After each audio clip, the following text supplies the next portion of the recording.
தமிழகத்தினுடைய படிக்கிற மாணவர்கள் தங்களுடைய இளமை பருவத்திலேயே பொது அறிவை வளர்த்துக் கொள்ள வேண்டும், வேலை வாய்ப்புகளை பெருக்கிக் கொள்ள வேண்டும் என்பதற்காக தமிழக முதல்வர் அவர்கள் நான் முதல்வர் திட்டத்தையும் உருவாக்கி தனியார் ஆலைகளில் இருந்து அவர்களுக்கு படிக்கிற பொழுதே பயிற்சிகளை கொடுப்பதற்கான ஏற்பாடுகளை எல்லாம் செய்திருப்பதை நீங்கள் நன்கு அறிவீர்கள். அந்த அடிப்படையில் தான் இன்று லேப்டாப் கொடுக்கிற இந்த நிகழ்வையும் ஜனவரி 5ஆம் தேதி தமிழகத்திலே துவக்கி வைத்து அரசு பள்ளியிலே படிக்கிற அரசு கல்லூரியிலே படிக்கிற மாணவ மாணவிகளுக்கு 10 லட்சம் பேர்களுக்கு இந்த மடிக்கணினியை லேப்டாப் வழங்கினார்.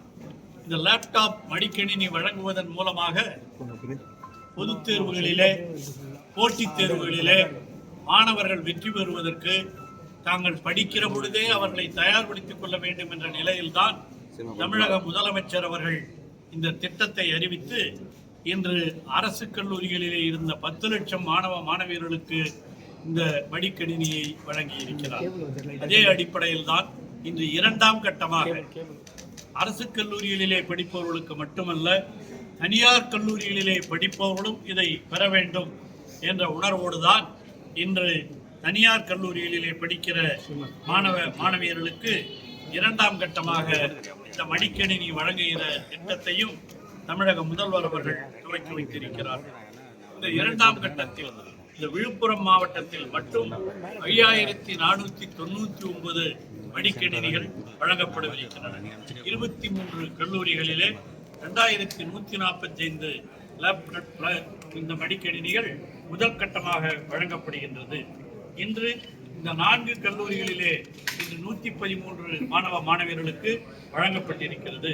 மீதமுள்ள மாணவர்களுக்கும் அடுத்த கட்டமாக நம்முடைய மாவட்டத்திலே வழங்கப்படும் என்பதை நான் உங்களுக்கு மகிழ்ச்சியோடு தெரிவித்துக் கொள்கிறேன்.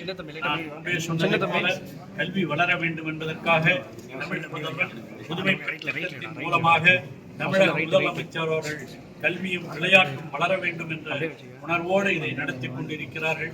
விளையாட்டுப் போட்டிகளையும் நடத்தி கொண்டு தமிழகம் முழுவதும் இன்று இந்த பொங்கல் திருநாள் என்ற அடிப்படையிலே அரசு தரப்பிலேயே விளையாட்டுப் போட்டிகளையும் நடத்தி நம்முடைய கலாச்சார விளையாட்டுகளான பல்வேறு விளையாட்டுகள் நாமெல்லாம் இப்போ சடுகுடுன்னு சொல்லுவோம், கபடி அந்த போன்ற போட்டிகளாக இருந்தாலும் மற்ற போட்டிகளாக இருந்தாலும் அந்த பாரம்பரிய போட்டிகளை நடத்தி அதெல்லாம் மூலமாக ஒன்றிய அளவிலே நடத்தி பிறகு தாலுக்கா அளவிலே நடத்தி அதற்கு பிறகு மாநில அளவிலேயும் நடத்தி அவர்களுக்கு பரிசுகள் வழங்குவதற்காக முதலமைச்சர் அவர்கள் முடிவெடுத்து துணை முதலமைச்சர் விளையாட்டுத்துறை அமைச்சராக இருக்கிற துணை முதலமைச்சர் அவர்களும் இதற்கான எல்லா நடவடிக்கைகளையும் எடுத்து இன்று செய்து கொண்டிருக்கிறார்கள்.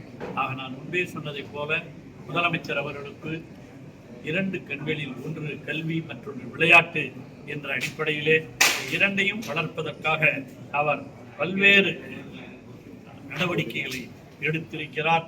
இந்த 2ஆம் திட்டத்தின் மூலமாக 20 லட்சம் மாணவ மாணவியர்கள்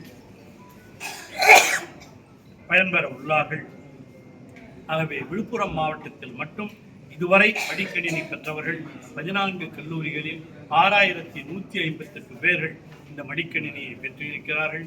மற்றவர்களுக்கும் இது வழங்கப்படவிருக்கிறது.